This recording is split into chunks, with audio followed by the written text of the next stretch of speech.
Mariko, so diagnosed nga ako ng hyperthyroidism. And merong isang comment doon sa dati kong video kung ano nga daw ba yung gamot ko sa aking hyperthyroidism. Pero before that, mga Mariko, na-diagnose ako last year, 2025, ng hyperthyroidism.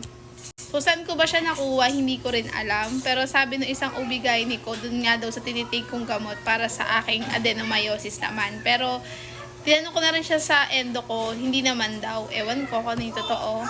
So, ngayong January, mga Mariko, mag-undergo ako ng radioactive iodine. So, sa heart center yon, doon ako ni-repair ng aking endocrinologist. And, yun nga, share ko na yung gamot ko. So, ito yung gamot ko, mga Mariko. Ito ay metimazole.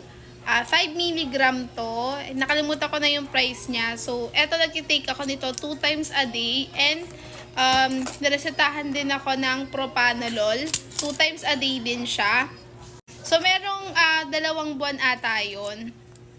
Nag 20 mg ako ng ganito. Once a day, 20 mg yun. Tapos nag-okay naman ako. Tapos after 2 months ulit nun, binabaan yung dosage ko. Bumalik ulit yung hyper ko. So, ito yung mga gamot ko sa aking hyperthyroidism. So, ayan siya. So, ano ba yung mga naging sintomas ko doon, mga Mariko? Sobrang pumayat ako, mabilis yung metabolism ko, lumuwa yung mata ko, and sobra yung paglalagas ng buhok ko, hingal na hingal ako. Yun yung mga napansin ko na sintomas ko. Tapos, mabilis tumibok basta mabilis yung nagpapalpitate ako, mabilis tumibok yung puso ko, ganon.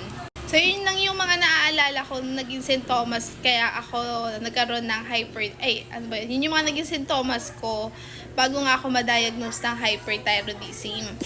So, yun lang mga mi, sana nasagot ko yung tanong nyo. So, ito yung aking gamot na dalawa, si metimazole and si propanolol. Yan yung mga gamot ko para sa aking hyperthyroidism.